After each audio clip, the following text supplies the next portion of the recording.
शुभ सकाळ प्रिय छात्र छात्री वृंद जेहेतु तुम मैंने नुआ करी दशम श्रेणी को आसीच तेणु दशम श्रेणी को तुमको अनेक अनेक स्वागत जनाऊँची एवं शुभेच्छा जनाऊँची। तुम मैंने दीर्घ 9 वर्ष धरी प्रथम रु नवम श्रेणी पर्यंत ओडिया भाषा शिक्षा करी आसीअछ।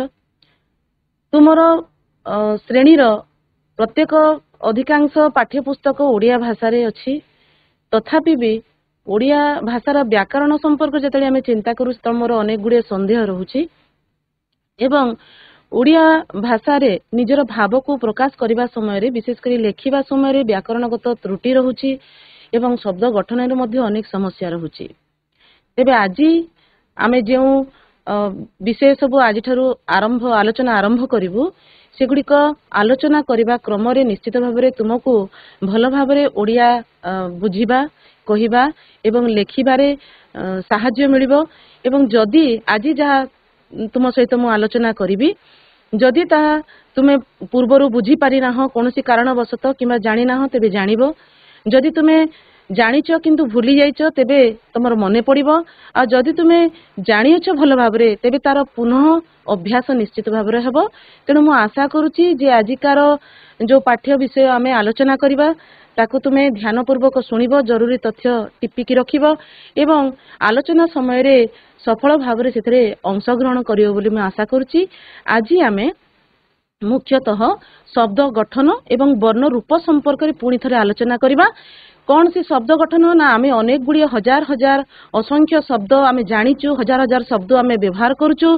तेबे सेही शब्द गुड़िक किभली गठन होईची तार गठन प्रक्रिया एवं क्यों कारण को नहीं कि एभलिया शब्द गठन होची ताहा तो तुमे पछरे से विषय आलोचना करा जिवो, किंतु आज आमे प्रथमे जानिबा जे किभली भाबरे शब्द गठन रे विभिन्न वर्ण को किमती व्यवहार करा जाउची से संपर्क रे आमे विस्तृत भाबरे आलोचना करबा। तेबे चलो आजिकार आलोचना को आरंभ करबा। प्रथम रे पिला माने आमे निजको ए प्रश्न गुडी को पचारिबा। तुमे माने समस्त निज निज स्थान रे प्रस्तुत अछ। वर्तमान प्रश्न गुडी को पढ़ एवं निजको निजे प्रश्न पचार। प्रकृत रे भाषा कौन से विषय मु किछि जानिछि कि भाषा काहेकि एभलिया शब्द करा गला ता विषय मोर धारणा कौन अछि, निजको ए प्रश्न पचार। मु ओडिया भाषार क्रम विकास विषय कौन जानिछि, ओडिया भाव में ओडिया भाषार विकास है। आम जो ओडिया भाषा व्यवहार करुचु तार विकास किभली है, कौन अल्प किछि वर्ष भितर तार से भाषाटा तैयारी हेछि ना से भाषाटी क्रम शह शह वर्ष धरी तैयारी हेबार तार प्रक्रियाटा चली से विषय तुम धारणा कौन? मु ध्वनि वर्ण लिपि आ अक्षर संपर्क में कौन जानिछि, ए शब्द गुडी को आम आगु शुणीचु एवं व्यवहार मध्य करिचु। तेबे ध्वनि कौन, वर्ण कौन, लिपि कौन, अक्षर कौन, एगुडी संपर्क में तुमे कौन जानिच एवं आमे ता विषय आहुरी अधिका किछि आलोचना करबा। हुए तो से सब तथ्य तुम पई पुराना हेथै पारे। मु मात्रा फला युक्ताक्षर विषय कौन जानिछि, किछि जानिछि कि कौन से मात्रा फला भितर कौन सी पार्थक्य रही ना नाई से संपर्क में आमे जानिबा एवं शब्दर वर्ण रूप विषय आमे सांगरे सांगरे जेतले ऊपर कथा गुडक आलोचना करिबा प्रत्येक जगह आमे शब्दर वर्ण रूप तार गठन शैली संपर्क में मध्य आमे आलोचना करिबा एवं आगु को पढ़िबा। वर्तमान तुमे प्रश्न निजको पचारि सारिच, तेबे तुमे निजे जानिच एथिरु केते तथ्य तुमे अवगत अछ, केते तथ्य तुम पई नुआ किंबा भूली जाइथिबा भली बने होछि। आस ताले आगु को आलोचना करिबा। प्रथम रे भाषा कौन, काहाको आमे भाषा बोलिगिरी कहिबा। गोटे अनुच्छेद मु लेखिति पिला माने अनुच्छेदटी को मन देकिरी सुनो, मु पढुची एवं यारी भितरे बहुत जिंस लुचिकी रहिछि। एई सृष्टि जड़ एवं जीवंतर मिश्रण। आमे जो सृष्टि रे रहुचु सेथे निर्जीव एवं जीवंत मिसिकी रहिचंती। जीवंत मध्य रे रहिचंती प्राणी और उद्भिद। ये भी आमे विज्ञान रे पढिचु एवं हमर दिन प्रतिदिन जीवन शैली रे आमे से संपर्क रे अवगत मध्य अछु जे जो जीवंत रहिचंती ता भितरे प्राणी रहिचंती, उद्भिद रहिचंती। वर्तमान आसीबा आमे उद्भिद आमे प्राणी पाखकु। प्राणी मानक भितरे हमर रहिचंती कीट पतंग, पशु, पक्षी, जलचर प्राणी एवं मानव, जहाको आमे मनीष बोली मध्य कहि थाउ। तेबे मानव एक चिंताशील प्राणी। मानव शब्द को लाल रंग रे चिन्हित करा जायछि पिला माने। ए मानव जहाँ मन धातु आसीछि तार अर्थ हेउछि चिंता करिबा। एणु मानव जेहेतु चिंता करिवार क्षमता रखिछि तेणु मानव हेउछि एक चिंताशील प्राणी एवं अन्य प्राणी मानक ठारू सी हूँ श्रेष्ठ। किए श्रेष्ठ? मानव हूँ अन्य प्राणी मानक ठारू श्रेष्ठ। तो बाकी माने कौन हेले? इतर प्राणी। ईश्वर मानव को सृष्टि करिसेंती, ये भी आम जानिचु। ईश्वर ही ईश्वर जी भगवान सी मनीष को सृष्टि करिसेंती। किंतु बड़ आश्चर्यर विषय, एई मानव सी कौन करिछि ना भाषा को सृष्टि करिछि। भाषा हेउछि प्रकृत रे पिला माने कोन ना भाव प्रकाशर माध्यम, निजर मनर भाव को प्रकाश करिया पई आमे जहार सहाय्य लैथौ सी हेउछि भाषा। तेबे इतर प्राणी माने निजर मनर भाव को स्वतंत्र ध्वनि करिकरी प्रकाश करନ୍ତି, अलगा ध्वनि से माने करନ୍ତି प्रकाश करନ୍ତି। एठी आलोचनार विषय होछि जेबे ठारो सृष्टिर आरंभ होईछि आजि पर्यंत एई इतर प्राणी माने गाई अन्यान्य गोटे उदाहरण देली, आहुरी भी बहुत पशु पक्षी हे परिबे। सेमाने सृष्टिर आरंभर जो प्रकार ध्वनि करुथिले आजि मध्य से प्रकार ध्वनि करूछंती। कोइलीर स्वर बदलिबार तुमे जानिछो कि? काउर स्वर बदलिबार तुमे जानिछो कि? सेमानंकर ध्वनि रे कोनोसी परिवर्तन आजि पर्यंत हेइनी, किंतु मानव जो ध्वनि उच्चारण करे सेतरे परिवर्तन हेइछि। काहेकि ना मानव हेउछि एक चिंताशील प्राणी। मानव प्रथमे ताले कौन कला ना प्रथमे अंगभंगी प्रदर्शन द्वारा से निजर मनर भाव को प्रकाश कला, ठार माध्यम रे प्रकाश कला। तापरे धीरे धीरे से तार शैली रे उन्नति घटिला एवं लिखन माध्यम रे भाव को प्रकाश कला। लेखिकी तार भाव को प्रकाश, ता पूर्व से स्पष्ट भाव में उच्चारण करछि, सीधा सड़क लेखिबा को आसिनी। ता पूर्व से कौन करिछि ना स्पष्ट भाव में ध्वनि को उच्चारण करिछि। तो यही भलिया ये तीनोटी अंगभंगी प्रदर्शन हो, तापरे स्पष्ट उच्चारण एवं लिखन, यही तीनोटी होची भाषार विभिन्न स्तर। जो स्तर देकी भाषार व्यवहारकारी माने भाषार उन्नति करिसंती। वर्तमान ए प्रश्न गुड़िकर टिके उत्तर आमे आलोचना करबा। तुमे माने प्रस्तुत रह, यार उत्तर दबो। एई सृष्टि काहार मिश्रण अटे? तुमे अनुच्छेद रु सहाय्य नियो एवं शीघ्र शीघ्र माइक्रोफोन ऑन करो। आमे बहुत जिंस आलोचना करबा। प्रथम प्रश्न, एई सृष्टि काहार मिश्रण अटे? उज्जलपुर हाई स्कूल। जड़ और जीवंतर। जड़ और जीवंतर। बहुत बढ़िया। दुईटा स्कूल पिला माने उत्तर दउचंती। एई सृष्टि हेउची कोन ना जड़ एवं जीवंतर मिश्रण। ये तथ्य हम पई किछि नुआ नुहे। प्राणी जगत रे मानव काहे की भिन्न एवं श्रेष्ठ प्राणी।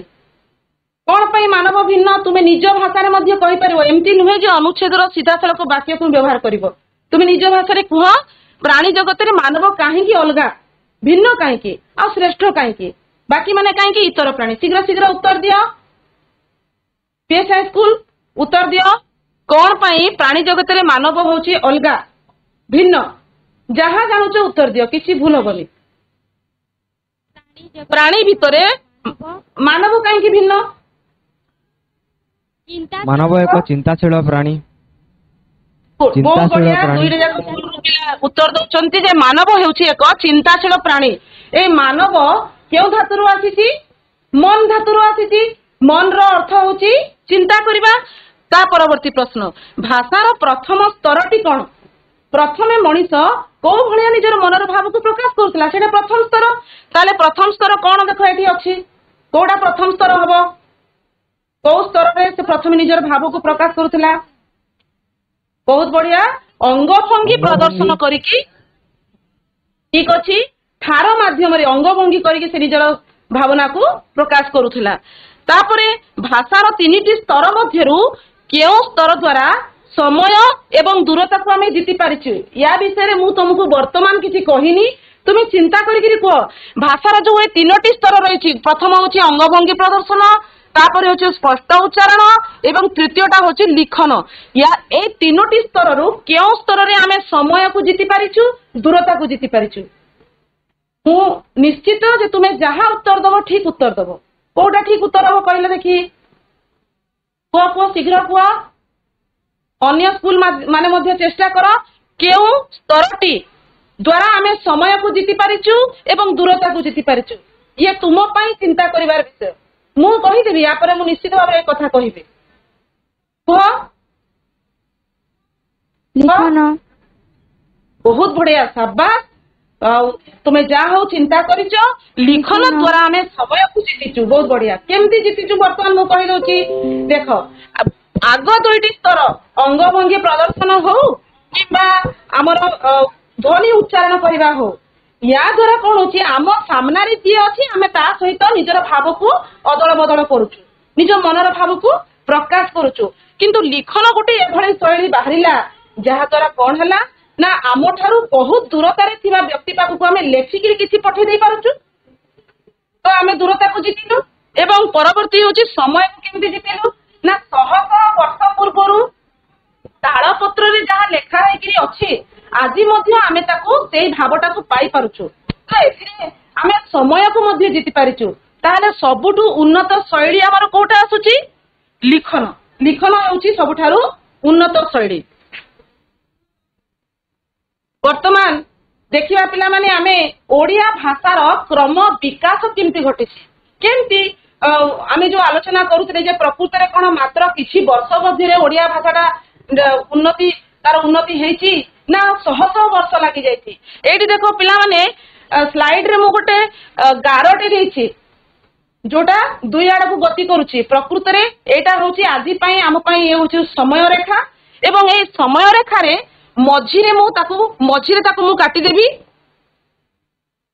मझिरे गोटे चिन्ह देली एवं एठी रखिली शून्य एठी ताकू संख्या देली शून्य कोन पई ये होछि जीसु ख्रीष्टंकर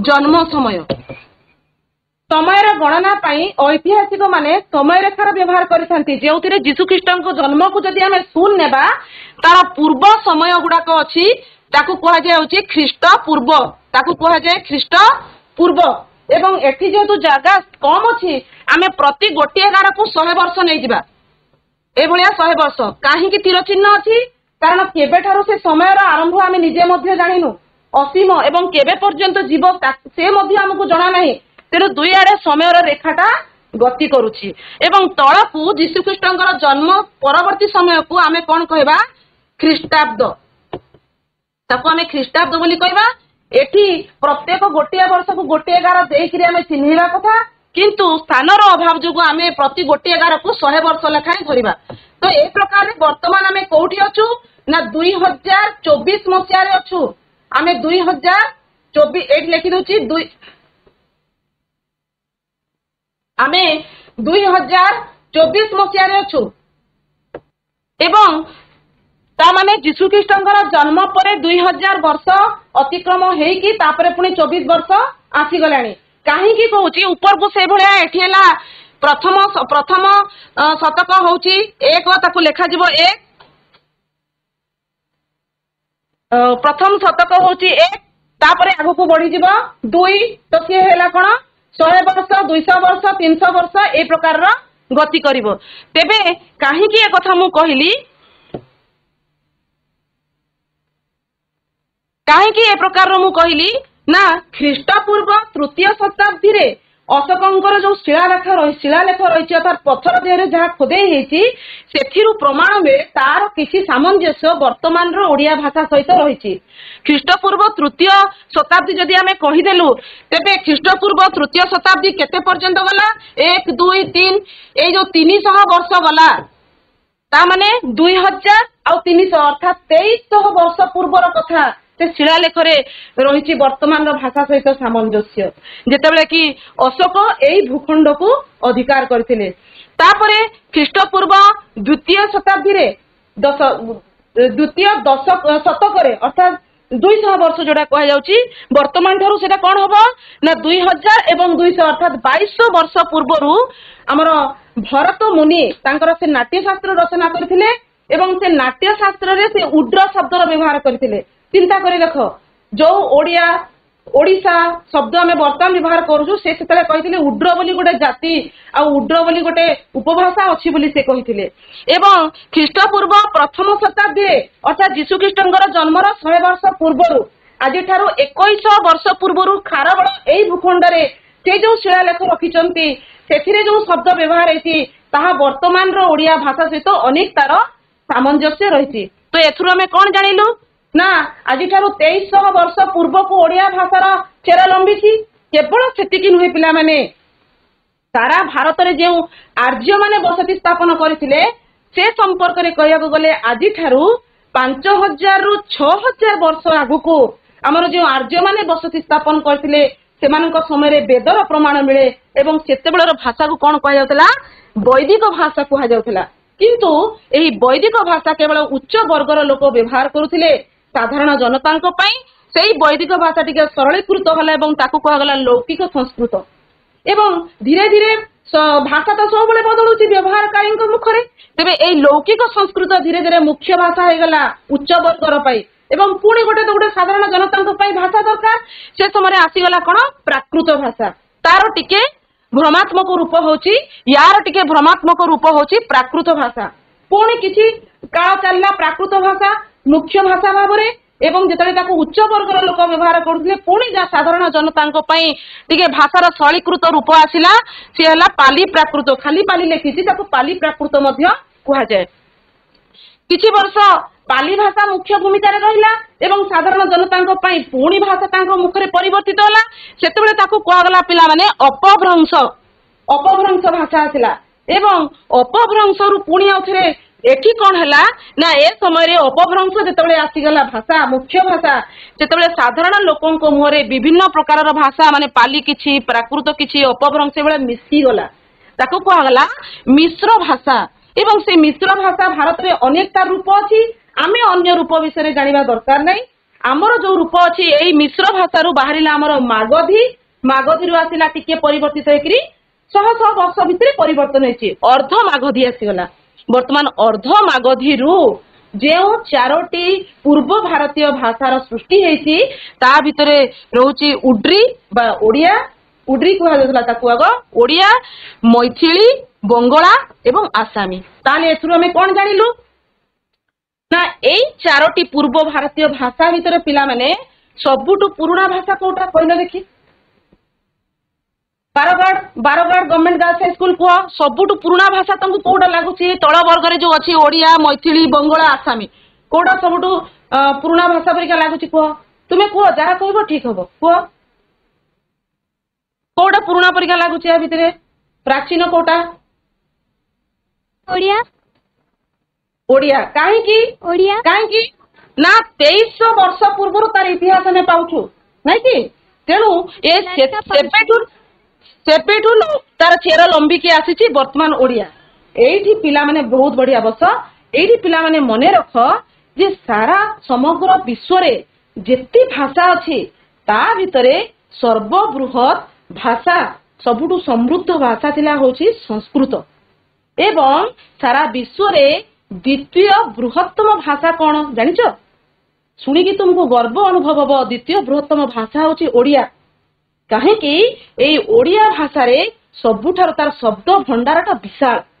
କାହିଁକି ବିଶାଳ ହବ ନା ଇଏ ସମସ୍ତ ଶୈଳୀର ଭାଷାର ଶବ୍ଦ ଓଡ଼ିଆ ଭାଷାରେ ମିଶି ଯାଇଛି ଏବଂ ଓଡ଼ିଆ ଶବ୍ଦ ଭଣ୍ଡାର ବହୁତ ଶବ୍ଦ ସେଥିରେ ଅଛି।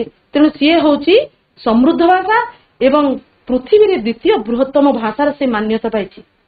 ଏହା ପ୍ରମାଣ ମଧ୍ୟ କରାଯାଇ ପାରିବ। ବର୍ତ୍ତମାନ ଆମେ ଆଗକୁ ଯିବା। ଆମେ ଯୋଉ କ୍ରମ ବିକାଶ ସମ୍ପର୍କରେ ଆଲୋଚନା କରୁଥିଲେ ତାକୁ ତ ଖାଲି ମୁଁ ମୁହଁରେ କହିଦେଲେ ହବନି, ତୁମେମାନେ ତାର ପ୍ରମାଣ ମଧ୍ୟ ଦେଖ। ମୁଁ ଟିକେ ବଡ କରିକି ଦେଖଉଛି ପିଲାମାନେ ଦେଖ, ଇଏ ହଉଛି ପାଲି ଭାଷା। ପଥର ଦେହରେ ଯୋଉ ଖୋଦେଇ ହେଇଛି ପାଲି ଭାଷା। ଐତିହାସିକ ମାନେ ଯେତେବେଳେ ଗବେଷଣା କରନ୍ତି ସେମାନେ ଦେଖିଛନ୍ତି ଯେ ୟାର ଲିଖିତ କିଛି ଶବ୍ଦ ବର୍ତ୍ତମାନର ଓଡ଼ିଆ ଶବ୍ଦରେ ତାର ସାମଞ୍ଜସ୍ୟ ଦେଖିବାକୁ ମିଳେ। ତାପରେ ଏଇଟା ହଉଛି ପ୍ରାକୃତ ଭାଷା। ପ୍ରାକୃତ ଭାଷାରେ ତାର ଲିପି କେମିତି ଥିଲା ଦେଖ, କୋଉ ପ୍ରକାରରେ ଗାର ଟାଣିକି ଲେଖା ହଉଥିଲା। କାହିଁକି ଏମିତି ହେଇଛି ନା ପଥର ଦେହରେ ଖୋଦେଇ କରାହଉଥିଲା ତ ହବ ସେ ପ୍ରକାର ହବ ଏବଂ ୟାର ମଧ୍ୟ କିଛି ସାମଞ୍ଜସ୍ୟ ଓଡ଼ିଆ ଭାଷାର ଯୋଉ ଶବ୍ଦ ଭଣ୍ଡାର ସହିତ ରହିଛି। ତାପରେ ଆସିଗଲା ପିଲାମାନେ ଦେଖ, ଇଏ ହେଉଛି ଆମର ଅପଭ୍ରଂଶ। ମୁଁ କିଛି କିଛି ପଢିପାରୁଛି, ଉପରଟା କିଛି ପଢି ପାରୁନଥିଲି କିନ୍ତୁ ଏଇଟା କିଛି କିଛି ପଢିଦେବି। ଗଡ, ଗଡତ, ଗଏ, ଗଡିୟ, ଗିଲେ, ଗିରିବର, ସିର এই প্রকার লেখা হয়েছে। তো ইয়ার কিছু কিছু লিপি আমার ওড়িয়া লিপি সহিত তার সামঞ্জস্য অছি, সমানতা কিছু কিছু অছি। তার মানে এই ক্রমরে বিকাশ লাভ করেছে এবং তারপরে আসলে ইয়াকু তুমি চিহ্নুথিব পিলা মানে ইয়ে আমার ওড়িয়া লিপি যোথরে আমার স্বর বর্ণ, ব্যঞ্জন বর্ণ, অতিরিক্ত বর্ণ তুমি প্রথম শ্রেণীরু পড়ি পড়ি আসছো। চিহ্নিছ না নাই ইয়াকু? চিহ্নিছ? এই ବର୍ଣ୍ଣମାଳା କୁ ତମେ ଚିହ୍ନିଛ ନାଇଁ କି? ତ ଏଇଭଳିଆ ଭାବରେ ଆମେ ଏଥିରୁ କଣ ଜାଣିଲେ ନା ଓଡିଆ ଭାଷାର ବିକାଶ କୌଣସି ଗୋଟିଏ ବର୍ଷ କିମ୍ବା 100 ବର୍ଷର ନୁହେଁ, ବରଂ ହଜାର ହଜାର ବର୍ଷର, ଶହ ଶହ ବର୍ଷର ସେଥିରେ ତାର ଯୋଗଦାନ ରହିଛି। ବର୍ତ୍ତମାନ ଆମେ ଜାଣିବା ବ୍ୟାକରଣ କଣ। ଆଚ୍ଛା ପିଲାମାନେ କହିଲ, ତୁମ ବିଦ୍ୟାଳୟରେ କିଛି ନିୟମ ତୁମମାନଙ୍କୁ ମାନିବାକୁ ପଡେ କି? ଯେକୌଣସି ଗୋଟେ ସ୍କୁଲ ଠିଆ ହେଇକି କୁହ, ତମ ବିଦ୍ୟାଳୟରେ କିଛି ନିୟମ ଅଛି କି ଯୋଉଟା ତମକୁ ମାନିବାକୁ ବାଧ୍ୟ କରାଯାଏ? ଅଛି କି? କୁହ ହଁ କି ନାଇଁ ଉତ୍ତର ଦିଅ। ତୁମ ବିଦ୍ୟାଳୟରେ କିଛି ନୀତି ନିୟମ ରହିଛି କି ନାଇଁ ଯୋଉଟା ତମକୁ ମାନିବା ପାଇଁ ବାଧ୍ୟ କରାଯାଏ ଏବଂ ତୁମେ ତାକୁ ମାନ ମଧ୍ୟ? ରହିଛି କି ନାଇଁ କୁହ? ଅଛି। ଠିଆ ହେଇଛ, ପରବର୍ତ୍ତୀ ପ୍ରଶ୍ନର ଉତ୍ତର ଦବ। ତୁମ ବିଦ୍ୟାଳୟର ନିୟମ ତୁମକୁ ଲିଖିତ ଭାବରେ ଦିଆଯାଇଛି କି? ପ୍ରତ୍ୟେକ ପିଲାଙ୍କୁ ତୁମ ବିଦ୍ୟାଳୟରେ ଏଇ ନିୟମ ମାନିବାରେ ତୁମକୁ ଲେଖିକି ଦିଆହେଇଛି କି? ଲେଖିକି ଦିଆହେଇ ନାହିଁ, ଦିଆହେଇନି। ଆମେ ତାହେଲେ କେମିତି ବ୍ୟବହାର କରୁଛୁ? ସେ ଆମର ଅଭ୍ୟାସରେ ଅଛି। ଆମର ଶିକ୍ଷକ ମାନେ କହନ୍ତି, ପ୍ରଧାନ ଶିକ୍ଷକ କହନ୍ତି କିମ୍ବା ସିନିୟର ତମର ନାନୀ ଭାଇ ମାନେ ତମକୁ କହନ୍ତି, ଆଉ ଆମେ ତାକୁ ମାନିକି ଚଳୁ। କାହିଁକି ଏ ପ୍ରକାର ନିୟମ ଆମେ ମାନୁ? ନା ବିଦ୍ୟାଳୟରେ ଅନୁଶାସନ ରହିବା ପାଇଁ। ବସିଯାଅ। ବର୍ତ୍ତମାନ ତାହେଲେ ବ୍ୟାକରଣ କଣ? ନା ବିନା ବ୍ୟାକରଣମ ବାଣୀ ବ୍ୟଞ୍ଜନମ ଲବଣମ ବିନା। ଏଥିରୁ କିଛି ଶବ୍ଦ ତମେ ବୁଝିପାରୁଛ? ଯେମିତି କୌଣସି ସୁସ୍ୱାଦୁ ରନ୍ଧନ କରାଯାଇଥିବ ତରକାରୀ ଖାଦ୍ୟ ବିନା ଲୁଣରେ ତାର ସେଇଟା ଯେମିତି ମୂଲ୍ୟହୀନ ହେଇଯାଏ, ବେକାର ହେଇଯାଏ, ସେହି ପ୍ରକାର ବ୍ୟାକରଣ ବିନା ଆମେ ଯୋଉ କଥାବାର୍ତ୍ତା କରୁଛୁ ବା ଲେଖୁଛୁ ସେ ମଧ୍ୟ ମୂଲ୍ୟହୀନ ହେଇଯାଏ, ରସହୀନ ହେଇଯାଏ କିମ୍ବା ଭୁଲ ବୋଲି ଧରାଯାଏ ଏବଂ ତାହା ଅଦରକାରୀ ହେଇଯାଏ। ତେଣୁ ଆମେ କହିପାରିବା ବିନା ବ୍ୟାକରଣମ ବାଣୀ ବ୍ୟଞ୍ଜନ ଲବଣମ ବିନା। ବ୍ୟାକରଣ ହେଉଛି ଭାଷାର ତାହେଲେ କଣ? ଅନୁଶାସନ। ଯେମିତି ବିଦ୍ୟାଳୟରେ ଅନୁଶାସନ ରହିଛି, ସେମିତି ଭାଷାର ଯୋଉ ଅନୁଶାସନ ସିଏ ହଉଛି କଣ? ବ୍ୟାକରଣ। ଆଉ ତାକୁ ଆମେ କେତେବେଳେ ବ୍ୟବହାର କରୁ? ନା କହିବା ଲେଖିବା ବେଳେ ଏହି ଭାଷା ଅନୁଶାସନକୁ ମାନି ଚଳିବାକୁ ହୁଏ ଏବଂ ସେଇଟା ହିଁ ହେଉଛି ପ୍ରକୃତରେ ବ୍ୟାକରଣ। ବର୍ତ୍ତମାନ ଆମେ ସିଧାସଳଖ ଆସିବା ଧ୍ୱନି, ଲିପି, ବର୍ଣ୍ଣ ଏବଂ ଅକ୍ଷର। ଏ ଶବ୍ଦ ଗୁଡାକ ଯୋଉ ହଳଦିଆ ରଙ୍ଗରେ ଲେଖାଯାଇଛି ପିଲାମାନେ, ତୁମେ ଏ ଶବ୍ଦ ଆଗରୁ ଶୁଣିଛ, ଦେଖିଛ, ବ୍ୟବହାର ମଧ୍ୟ କରିଛ, କିନ୍ତୁ এই ଧ୍ୱନି କଣ ତାକୁ ଆଜି ଆମେ ଆଲୋଚନା କରିବା। ପ୍ରଥମେ ଧ୍ୱନି। ଆଚ୍ଛା ତୁମେ ଜାଣିଛ ପିଲାମାନେ ଯେ ସବୁ ପଶୁ ମାନଙ୍କର ଅଲଗା ଅଲଗା ଧ୍ୱନି ଥାଏ। ଗାଈ କେମିତି ରଡି ଛାଡେ? ଆଚ୍ଛା କୁକୁର କେମିତି ଧ୍ୱନି ତାର ବାହାରେ? ଜଣେ କହିଲ କୁକୁରର ଧ୍ୱନି କେମିତି? ଧ୍ୱନି କଣ କୁହ? ଭୋ ଭୋ। ଆଚ୍ଛା ଗାଈ କେମିତି କରେ? ଗାଈର ଧ୍ୱନି ବାବା। ସେ ହାମା ରଡି ଛାଡେ ବାବା। ଗାଈ ତାଙ୍କ ଭିତରେ ଭାବର ଆଦାନ ପ୍ରଦାନ ପାଇଁ ସେମାନେ ତାଙ୍କର ଧ୍ୱନିକୁ ବୁଝି ପାରୁଛନ୍ତି, କିନ୍ତୁ ଆମେ ତାଙ୍କ ଧ୍ୱନିକୁ ବୁଝି ପାରୁନୁ। ଆଶ୍ଚର୍ଯ୍ୟର ବିଷୟ, ଏଇ ପଶୁ ପକ୍ଷୀ ମାନେ ଯୋଉ ଧ୍ୱନି କରନ୍ତି ସେ ଧ୍ୱନିରେ ସୃଷ୍ଟିର ଆବହମାନ କାଳରୁ ଆଜି ପର୍ଯ୍ୟନ୍ତ କୌଣସି ପରିବର୍ତ୍ତନ ଆସିନି। କିନ୍ତୁ ଏଠି ଦ୍ୱିତୀୟ କଥା ହଉଛି ମଣିଷ ମାନଙ୍କର କ୍ଷେତ୍ରରେ କିନ୍ତୁ ସବୁ ଜିନିଷଟା ଅଲଗା।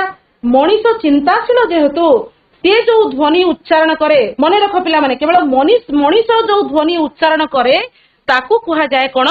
ତାକୁ କୁହାଯାଏ ଭାଷିକ ଧ୍ୱନି। ସିଏ ହଉଛି ଭାଷିକ ଧ୍ୱନି। କୌଣସି ପଶୁ ପକ୍ଷୀଙ୍କର ଧ୍ୱନିକୁ ଭାଷିକ ଧ୍ୱନି କୁହାଯିବ ନାହିଁ। କେବଳ ମାନବର ଧ୍ୱନି ଉଚ୍ଚାରିତ ଧ୍ୱନି ହଉଛି କଣ? ଭାଷିକ ଧ୍ୱନି। ଏବଂ ସେଇ ଭାଷିକ ଧ୍ୱନିରୁ ହିଁ ଭାଷା ବିକାଶ ଲାଭ କରିଛି ଏବଂ ଶବ୍ଦ ସୃଷ୍ଟି ହୋଇଛି। ବୁଝିପାରିଲ? ତେବେ ବର୍ତ୍ତମାନ ଆମେ ଯିବା ବର୍ଣ୍ଣ।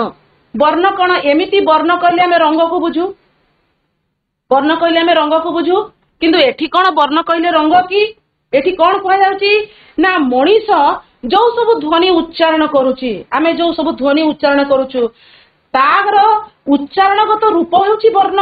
ମନେକର ମୁଁ କହିବି ଅ କହିବା ଦ୍ୱାରା ମୋର ପେଟ ଭିତରୁ ନାଭିରୁ ସ୍ୱର ଯନ୍ତ୍ର ଦେଇକିରି ସ୍ୱର ପେଟିକା ଦେଇକି ଯୋଉ ଧ୍ୱନିଟା ବାହାରିଲା ସେଇ ଧ୍ୱନି ତାକୁ ଆମେ ଶୁଣି ପାରିଲେ, କିନ୍ତୁ ଯାହା ମୁଁ ଉଚ୍ଚାରଣ କଲି ତୁମେ ତାକୁ ଦେଖିପାରିଲ କି?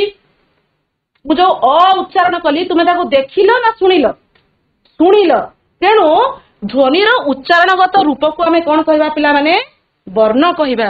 ଏବଂ ଆମର ଓଡିଆ ବର୍ଣ୍ଣମାଳାରେ ଆମର ଗୋଟେ ତମେ ମାନେ ବର୍ଣ୍ଣବୋଧ ବହି ଦେଖିଥିବ, ଛବିଳ ବର୍ଣ୍ଣବୋଧ ବହି ଦେଖିଥିବ ନାଇଁ କି? ଏଇ ଯୋଉ ଓଡିଆ ବର୍ଣ୍ଣମାଳାରେ ଆମର ସର୍ବମୋଟ 11ଟି ସ୍ୱର ବର୍ଣ୍ଣ ବର୍ତ୍ତମାନ ବ୍ୟବହାରରେ ଅଛି। ଆଗରୁ ଅଧିକ ଥିଲା, ଏବେ କିନ୍ତୁ ସମୟ ବଦଳୁଛି, ସେଥିରୁ କେବଳ 11ଟି ବର୍ତ୍ତମାନ ବ୍ୟବହାରରେ ଅଛି। ତେଣୁ ଆମେ କହିବା ଆମର ସ୍ୱର ବର୍ଣ୍ଣ 11ଟି। କିନ୍ତୁ ମୂଳରୁ ଆମର ମୂଳ ଯେତେବେଳେ ବର୍ଣ୍ଣମାଳା ସୃଷ୍ଟି ହେଲା ସେତେବେଳେ ଆମର ବର୍ଣ୍ଣମାଳାରେ ସ୍ୱର ବର୍ଣ୍ଣ ଆମର ଥିଲା କଣ ଆଉ 3ଟା ଅଧିକା ଥିଲା।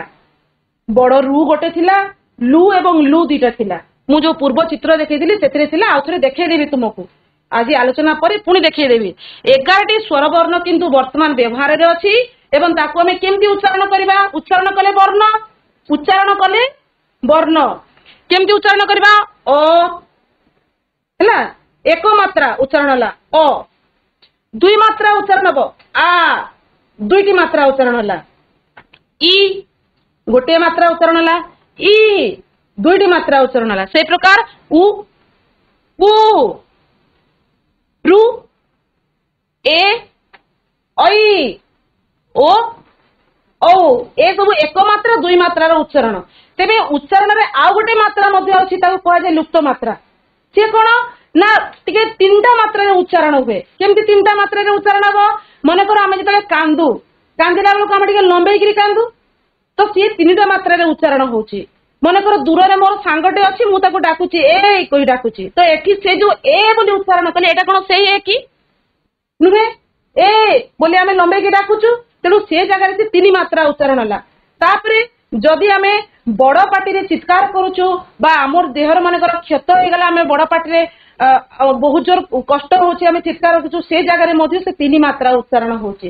ତେଣୁ ଉଚ୍ଚାରଣଗତ ପାର୍ଥକ୍ୟ ରହିଛି। ପିଲାମାନେ କହିଲା ବେଳେ ହର୍ଷ ଇ ଦୀର୍ଘ ଇ କହିବ ନାହିଁ। କହିଲା ବେଳେ କଣ ଉଚ୍ଚାରଣରେ ଜଣା ପଡିଯିବ ଇ ଇ, ଉଚ୍ଚାରଣରେ ହର୍ଷ ଉ ଦୀର୍ଘ ଉ ମୋଟେ କହିବ ନାହିଁ। ଉ ଉ ତମ ସାଙ୍ଗ ଉଚ୍ଚାରଣରୁ ହିଁ ଜାଣିଯିବ।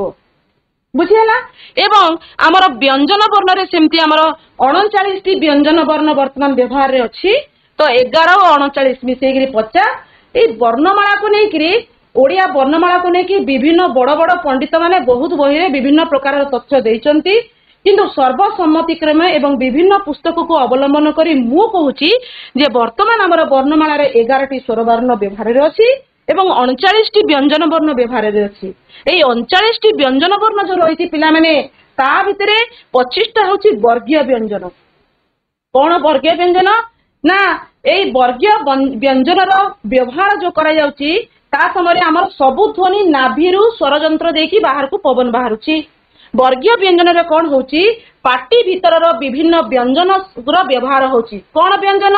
ନା ତାଳୁ, ମୂର୍ଧନ୍ୟ ବା ମାଢି, ଦାନ୍ତ, ଓଠ, ଏଗୁଡାକର ଏଇ ସବୁ ବ୍ୟଞ୍ଜନ ମାନଙ୍କର ବ୍ୟବହାର ବା ଏଥିରେ ଆଘାତ ବାଜିକିରି ଆମର ଯୋଉ ଧ୍ୱନି ବାହାରୁଛି ତାକୁ କୁହାଯାଏ ବ୍ୟଞ୍ଜନ ବର୍ଣ୍ଣ। ତ ଏଭଳି ଆମର କେତେଟା ବ୍ୟଞ୍ଜନ ବର୍ଣ୍ଣ ଅଛି? ନା 25ଟା ବ୍ୟଞ୍ଜନ ବର୍ଣ୍ଣ ଅଛି। ସେ ବିଷୟରେ ଆମେ ଆଲୋଚନା କରିବା। ଅବର୍ଗୀୟ ବ୍ୟଞ୍ଜନ ମଧ୍ୟ ରହିଛି। ବର୍ଗୀୟ ବ୍ୟଞ୍ଜନ 25 ଆଉ 39 ହେବା ପାଇଁ ଆଉ ଆମର 14ଟି ଅବର୍ଗୀୟ ବ୍ୟଞ୍ଜନ ରହିଛି। ସେ ଅବର୍ଗୀୟ ବ୍ୟଞ୍ଜନରେ କଣ କଣ ଅଛି ଆମେ ପରବର୍ତ୍ତୀ ଇଏରେ ଆଲୋଚନା କରିବା। ବର୍ତ୍ତମାନ ଆଗକୁ ଯିବା। ଦେଖ ଏଇଠି ପିଲାମାନେ ସ୍ୱର ବର୍ଣ୍ଣ ଆମର ଅ ଆ ଇ ଇ ଉ ଉ ରୁ ଏ ଐ ଓ ଔ ଏ ପ୍ରକାରର ରହିଛି ସ୍ୱର ବର୍ଣ୍ଣ। 11ଟି ବ୍ୟବହାରରେ ଅଛି।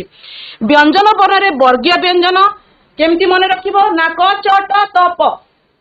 ତମେ ନିଜେ ଗୀତ ଆକାରରେ ମନେ ରଖିବ କ ଚ ଟ ତ ପ। ଏଠି କଣ ଅଛି? ଇଏ କ ବର୍ଗରେ ଆମର କ, ଖ, ଗ, ଘ, ङ। ଚ ବର୍ଗରେ ଚ, ଛ, ଜ, ଝ, ଞ୍ୟ, ତ, ଥ, ଦ, ଢ, ଣ, ତ, ଥ, ଦ, ଧ, ନ, ପ, ଫ, ବ, ଭ, ମ। ଏଠି ପିଲାମାନେ ମୁଁ ଉଚ୍ଚାରଣ କରିଦଉଛି, କିନ୍ତୁ ଲେଖିଲା ବେଳେ ତୁମେ ଏଥିରେ ନିଶ୍ଚିତ ଭାବରେ ହଳନ୍ତ ଗୋଟିଏ ଲେଖା ଦବ। ଏଥିରେ ସବୁଥିରେ ଗୋଟିଏ ଲେଖା ହଳନ୍ତ ରହିବ। କାହିଁକି ହଳନ୍ତ ରହିବ ମୁଁ ତାର କାରଣ ବତଉଛି। ଆମେ କହିଲା ବେଳେ ଏ ପ୍ରକାର କହୁଛୁ ପ ଫ ବ ଭ ମ। ଆଚ୍ଛା ପିଲାମାନେ ବର୍ତ୍ତମାନ এই ହଳନ୍ତ ଲାଗିଥିବା କ କୁ ଟିକେ ଉଚ୍ଚାରଣ କରି ଦେଖିଲ, ଉଚ୍ଚାରଣ ହେଇପାରୁଛି କି? ହେଇପାରିବ ନାହିଁ। ତ ବର୍ଣ୍ଣମାଳାରେ ମୂଳ ବର୍ଣ୍ଣ ଆମର ଏଇ ରୂପରେ ଥାଏ। ଇଏ ମୂଳ ରୂପ, ମୌଳିକ ରୂପ, ଯାହାକୁ ଆମେ ସିଧାସଳଖ କହିବାରେ ବ୍ୟବହାର କରିପାରିବା ନାହିଁ। ଯଦି ଆମେ ଏଇ ବର୍ଣ୍ଣଟିକୁ କହିବାକୁ ଚାହୁଁଛୁ ତେବେ ଆମେ ସେଥିରେ କଣ କରିବା? ଏଇ କ ହଳନ୍ତରେ ଆମକୁ କଣ ମିଶାଇବାକୁ ପଡିବ? ଅ। ଏବଂ ବର୍ତ୍ତମାନ ଇଏ ହେଇଗଲା କ ହଳନ୍ତ ଅ ମିଶିକିରି କ। ତାହେଲେ ଏଠି ଜାଣି ରଖ जे प्रत्येक व्यंजन वर्ण रे जहाँ जहाँ व्यंजन वर्ण लेखा है ये सबु व्यंजन वर्ण रे गोटे स्वर वर्ण मिसिकी रही उच्चारण पाई। कौन सी स्वर वर्णटा उजलपुर गर्ल्स हाई स्कूल कह कौ स्वर वर्णटा सबु व्यंजन वर्ण रे मिसिकी रही हेले ता उच्चारण योग्य होची बसिकी कह कह कोडा रही अ बहुत बढ़िया सबुथिरे अ मिसिकी रही ए अ व्यंजन स्वर वर्णटा आमर सबु व्यंजन वर्ण रे मिसिची काहे मिसिला कहीं ना ताकू उच्चारण योग्य करबा पई कहिबा पई हमको अ सेतिरे मिसेया को पड़िला। तो एठी भी सेमती हमर ज य र ल ल व ए सबुथिरे हमर हलंत रहिछि बुझियला। तो 25 टी हमर वर्गीय व्यंजन ये प्रथम 5 टी होछि कंठ्य कंठरे हमर जीभर मूलटा स्वर पवन बाहरला को जीभर मूलटा हमर कोठी बाजुछि सेठी हमर कंठ पाखरे हमर सेठी बाजुछि जीभर मूल रे बाजुछि तेणु सी गला कंठ्य। एवं द्वितीयटा होछि हमर कोन तालव्य जो स्वरटा हमर जो पवनटा बाहरुछि सेटा जीभर ए अग्र भाग रे नेकी हम ताळु रे बाजुछि तेणु सी गला तालव्य। तापरे आसला मूर्धन्य एटी मूर्धन्य कोन ना जीभर अग्र भाग ये हमर माढी रे पछाडे बाजुछि तेणु सी गला मूर्धन्य। तापरे आसला ये होछि हमर दंत्य वर्ग त वर्गटा होछि दंत्य वर्ग कोन जीभर ए अग्र भागटा दांतरे बाजुछि एवं ए ध्वनि बाहर तेणु आपको कहला दंत्य वर्ग। तापरे आसला प वर्ग एथिरे हमर दीटा ओठ मिसिकी सेठी आघात होची एवं सेठी हमर प वर्ग ताको ओष्ठ्य वर्ग कह जाय ए प्रकार वर्गीकरण करा जायछि। तापरे देखो पिला माने अवर्गीय व्यंजन रे जो रहिछि काहे कि याको अलगा लेखा गला ना एमाने स्वतंत्र भाव रे अलगा अलगा जगह रे बाजिकरी उच्चारित होंती एवं या भितरे ज य र ल व ए व संपर्क रे कहिबी पिला माने हमर पुराना वर्णमाला रे हमर व पई गोटे स्वतंत्र थिला अवर्गीय प थिला ताकू एभलिया लेखा थिला ब भितर बिंदु किंतु कालक्रमे या पई स्वतंत्र हमर बाहरिला एभलिया व लेखा जाउची वर्तमान एटा व्यवहार रे नाही किंतु काहे की कहली हमर पुराण पोथी जहा पुराना लेखा जाई तुमे जदि ताकू पढिया को चाहो याकू जानिबा दरकार सेतरे तम मन रे प्रश्न आसीओ ए ब रे बिंदु काहे की दिया गला तेणु मु कहि देली। तापरे हमर स रहिछि ए सब उष्म वर्ण अर्थात पेटरू जेतले पवनटा बाहरुछि उष्म पवन बाहरुछि एवं से समय हमर 3टी स अछि सबुडु आश्चर्यर विषय ओडिया भाषा रे केवल हमर 3टी स रहिछि एवं ह मध्य उष्म वर्ण एवं अनेक पंडित कहंती जे क्षटा कुआडे गोटे स्वतंत्र वर्ण किंतु क्ष मध्य सेही समान गुण धारण करिथिबार क्ष रे अनेक शब्द सृष्टि हे परिबो तेणु क्ष काहे की स्वतंत्र मु ताहा बतै दउची कारण क्ष रे हमर 3टी वर्ण मिसिकरी क्ष वर्णटा होछि हैला। तापरे कोन तेणु ये होछि हमर कोन स्वतंत्र वर्ण ता छडा हमर अनुनासिका 3टा रहिछि अनुस्वार विसर्ग एवं चंद्रबिंदु एगुडी को काहे की एमदी लेखा गला ना एथिरे कोनोसी शब्द आरंभ होई पारिबोनी ये ए सब वर्ण मानकर मिसिकरी जेमति क रे अनुस्वार कं क रे विसर्ग क एवं क रे चंद्रबिंदु क तेणु ये अन्य वर्ण सहित मिसे एवं अनुनासिकीय गुण थिबारु एगुडाक मध्य वर्णबोध रे रखा जायछि हमर वर्णमाला रे ए प्रकार हमर वर्ण विभागीकरण करा जायछि। पिला माने एठी ध्यान दियो एठी हमर ट वर्ग रे गोटे ड अछि देखो ए ड को ध्यान देथ पछी हमें ता विषय आलोचना करिबा। हमर स्वतंत्र ज आ ज मध्य अलगा रहिछि वर्गीय ज गोटे रहिछि देखो वर्गीय भितर रहितबारु सी होछि वर्गीय ज एवं आ गोटे हमर अंतस्त्य ज रहिछि देखो अवर्गीय ज रहिछि ताको हमें कहिताउ अवर्गीय कैटेगरी रे थिबारु ये होछि अवर्गीय ज वर्गीय कैटेगरी रे थिबारु ये होछि वर्गीय ज। वर्तमान आगु को देखिबा लिपि कोन जेमति हमें वर्ण कोन कहले उच्चारणगत रूप होछि वर्ण बुझी पारिला सेही भलिया ध्वनि रो उच्चारण करू एवं ताको देखि पारू हमें तार देखि पारुथबा रूपटा होछि लिपि। एबे जेतेबेले हमें एगुडा को सब लेखा आइछि ये को हिसाब रे लेखा आइछि हमें देखि पारुछु ये होछि कोन लिपि। वर्तमान देखो लिपि काहे कि लिपि शब्द को गले अलगा किछि शब्द ता पय व्यवहार करा गलानी काहे ना लिपिटा हमर लिपिबा शब्द रो आसी बा लेखिबा शब्द रो लेखिबा अर्थ रे आसी तनु ताको को गला कोन लिपि। एबे जेउ भाषार सब भारत रे हजार हजार भाषा आसी पिला माने जो भाषार लिपि रही से भाषाटा को आम उन्नत कहवा समृद्ध कहवा आम ओडिया भाषार लिपि तो बहुत नियारा ओडिया लिपि आमर जेतिकी सब भाषा अच्छी से भाषार लिपि को लेखिया पे दीटा शैली अवलंबन करा जाए। गोटे शैली पिला माने कोन ना बामरू डाहाण को लेखा जिवो गोटे शैली हमर बामरू डाहाण को हम लेखि लेखि चलेबा किंतु लिपि लेखिबार आ गोटे शैली होची कोन ना डाहाणरू बामको लेखि लेखिकिरी आमे आसीबा कहला आम ओडिया भाषाटा ताले कौ शैली रे लेखा जाउची ओडिया लिपि कौ शैली रे लेखा होची बामरू डाहाण ना डाहाणरू बाम बामरू डाहाण को लेखा जाउची एवं उर्दू भाषा डाहाणरू बाम को लेखा जाउची तेणु जो सब भाषा बामरू डाहाण को लेखा जाए ताको ब्राह्मी लिपि कहा जाए एवं जो भाषा डाहाणरू बाम को लेखा जाए ताको खरष्टी लिपि बोली कहा जाए खरष्टी शैली सॉरी लिपि नुहे शैली बोली कहा जाए ओडिया लिपि तमे देखिथिबो ओडिया देखुछ ओडिया लिपि सब ऊपर रे एमती टोपी परिका अछि वर्तुळाकार अछि आगुरु सेमती नथिला काहे कि हे गला ना आगो पत्थर दियारे लेखा होतला तापरे ताम्र फलक रे लेखा होतला तापरे स्वतंत्र किसी मिसे कि ताको कपड़ा परिका करा गला ता देरे लेखा गला किंतु ओडिसा रे ताल पत्र रे लेखा होतला लेखनी साहाଯ୍य जोथि पय कि हमर लिपिटा वर्तुळाकार हे जाईछि वर्तमान देखो अक्षर कोन एते कथा कहा गला वर्ण लिपि कहा गला अक्षर शब्द काहे कि आसिला ये होची गोटे उन्नत कहिबार शैली अक्षर अधिका किछि नुहे से लिपि संगे समान ताको अक्षर काहे कि कहा गला अक्षर माने कोन जहा क्षय हुए नाही अर्थात 800 वर्ष पूर्व मध्य तालपत्र रे जहा लेखाई थी आज पर्यंत ता संरक्षित होइके अछि क्षय हेइ नै आमे ताको व्यवहार करूछु तेणु आमे ताको अक्षर बोली मध्य कहि परिबा वर्तमान आमे जानिबा मात्रा फला आ जुक्ताक्षर संपर्क रे जानिबा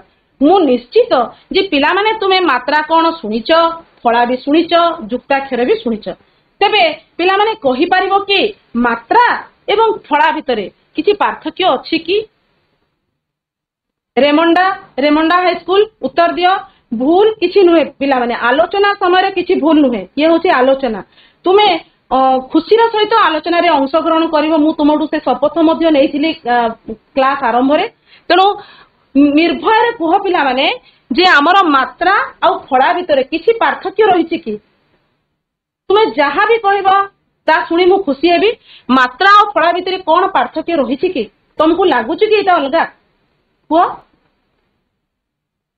मात्रा रे स्वर वर्ण रहिछि मात्रा रे स्वर वर्ण रहिछि अच्छा तमाने तमे कहउछ पार्थक्य अछि नै कि ठीक कथा मात्रा और फळा भितरे निश्चित भाबरे पार्थक्य रहिछि नले काहे कि दीटा शब्द लेखा गला एबे तुमर जदी टिके संदेह अछि से संदेह दूर हबो एबे मु पुणी थरे ताको सुंदर भाबरे आलोचना करूची एवं मु विश्वास करूची जे तुमे मात्रा फळा भितरे पार्थक्य आदि जानि परिबो एवं मने रखिबो देखिबा कोन ना मात्रा कोन स्वर वर्णर सांकेतिक रूप होउची मात्रा सांकेतिक माने कोन पिला माने मने कर आजि काली सब फोटो नेला लको पिला माने सब एम्प्टी करके छडा होउचंती करंती ना एम्प्टी करके छडा होंती ना तो ये गुटे सांकेतिक चिन्ह अच्छा तुमे तो आजि रे जुगर पिला माने कहला यार अर्थ कोन पिला माने ए भलिया चिन्ह करबार अर्थ कोन मु जहा पचारि की बुझीची यार अर्थ होची विक्टोरी अर्थात विजय लाभ करबा नै कि ठीक अछि ये गुटे सांकेतिक चिन्ह सेही प्रकार हमर स्वर वर्णर मध्य सांकेतिक चिन्ह रहिछि एवं से सांकेतिक चिन्ह से सांकेतिक रूप को कहा जाए कोन कहा जाए मात्रा कहा जाए अच्छा आमे आगुरु आलोचना करिछु और कोनोसी सांकेतिक अटा सब वर्ण रे मिसुची सब व्यंजन वर्ण रे मिसुची आलोचना करले कि नै अटा सब व्यंजन वर्ण रे मिसुची तेणु ए और कोनोसी सांकेतिक रूप दिया जाई नाही जदि तुम मन रे प्रश्न आसीबो काहे कि और सांकेतिक रूप दिया जायनी कारण ये सब वर्ण रे मिसिकी उच्चारण योग्य करौछि ताको तो जेमति हमें एटा आलोचना करिथिले एबे हमें देखिबा कोन कोन ताले कोन हला 11 टी रु केते टी सांकेतिक रूप रहिछि 10 टी सांकेतिक रूप रहिछि केमति ना हर्षईकार दीर्घईकार हर्षौकार दीर्घौकार तापरे रुकार एमति लिखा जाए तापरे एकार ओईकार औकार नै कि एबलिया सब चिन्ह रहिछि हर्षई दीर्घई हर्षौ दीर्घौ रु ए ओई आ गुटे ओकार अछि ए भलिया सब हमर एडा सब ताले कोन सांकेतिक चिन्ह कहार सांकेतिक चिन्ह ना स्वर वर्णर सांकेतिक चिन्ह ताले आपको हमें कोन कहिबा मात्रा कहिबा आ कोन कहि परिबा मात्रा कहि परिबा बना मध्य कहि परिबा आ हमें कार कहू कार बना किबा मात्रा बोली कि हमें ताकू कहि परिबा से समान जिंस एबे हमें एठी देखिबा देखो पिला माने डामरा मु कहितली मूलर वर्ण रूप तंको चिन्हैबी केमिति गठन होइछि तंको बतेबी डामरा याको यार वर्ण रूप रखिले कोन हो पिला माने प्रथम रे मु कहिछि सब व्यंजन वर्ण हलन सहित अछि ड हलन करिके देखो मो सहित ड हलन जोग आ अछि ड हलंत आ कोन हला जदि क हलंत अ क हबो तेबे ड हलंत आ कोन हला डा हला कि नै क हलंत अ क हेले ड हलंत आ कोन हला डा तापरे जोग म हलंत अ जोग र हलंत आ ये बे पढ़ी के देखो ड आ डा म ओ म र आ रा डामोरा से भलिया काउर कोन हबो क हलंत जोग आ आउ उ स्वर वर्ण रे हल लागेनी तापरे तळे त हलंत जोग अ ल हलंत जोग ए पड़ी प हलंत जोग अ द हलंत जोग इ से भलिया पीड़ा रे ए प्रकार में करि परिबा एबे तुमे निजे बाकीटा करिकि रखिबो पीड़ा रे छटपट हेला एबे पूरा वाक्यटी कोन होची टिके देखिलो ए शब्द मान को नेकी तो पिला माने वाक्य गठन करा जाए ना शब्द को नेकी वाक्य हबो एडी उडे सुंदर वाक्य होई परछि देखिलो मिसे की देखिलो के कहबा पढी के देखिबो दी को वाक्य लुचि की रहिछि पीएस हाई स्कूल जड़े ठिया हेकि कोठी को वाक्य लुचि की रहिछि मिसेई दिए शब्द गुडा को गुडा अर्थपूर्ण वाक्य होछि कि नै देखिलो पढो डामरा काउ तळे पड़ी पीड़ा रे छटपट हैला बहुत बढ़िया एई भलिया मु काहे कि एमति लेखिली पिला माने ना अक्षर को वर्ण को नै कि हमर शब्द हैला एवं शब्द को नै कि हमर वाक्य मध्य तयारी हे पारुछि तेणु तुमे ए बाकी ये एगुडी कर वर्ण रूप तुमे माने लेखिबो हैला पीड़ा रे पहळन दीर्घई जोग दीर्घई डहळंत जोग आ रहळंत जोग ए प्रकार तुमे तार वर्ण रूप बाहर करिवो वर्तमान आगु को जिबा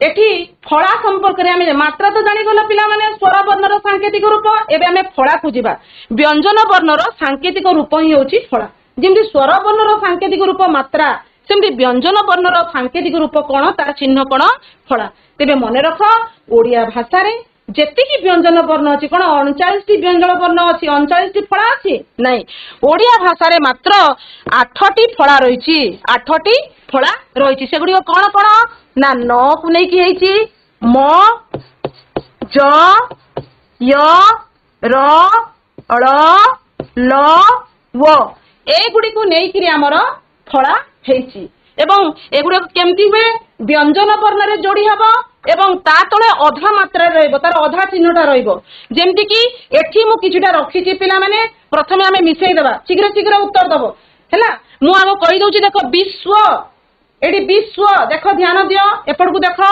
स तळे व फळा अछि एई व रु फळाटा गला विश्व बासना न फळा अछि एई नटा कोठु गला एई न रु फळा हिछि अधा लागिछि क्लांत एठी देखो ळ गला अधा मात्रा रे लागिछि एवं पराक्रम एठी कोन होइछि र लागिछि कहि दउछि पिला माने र र दीटा रूप अछि जदि व्यंजन वर्ण र पूर्वरु जोग हला हला जेमति म पूर्वरु जोग हला एठी एटा ताके रेफ हिसाब रे हिजबो रेफ आगुरु र आसिले रेफ आउ जदि म परे जदि र आसीबो तेबे सेटा कोबले आसीबो तळे हिजबो र फळा बुझिला र जदि आगुरु लागिला रेफ र जदि परे लागिला र फळा हेगला सेही क्रम रे पराक्रम हैला तापरे धर्म धर्म केमति धर्म ना हमें धर्म र ये करी भाग तार वन रूप देखिबा धर्म कोन हबो ध हळन जोग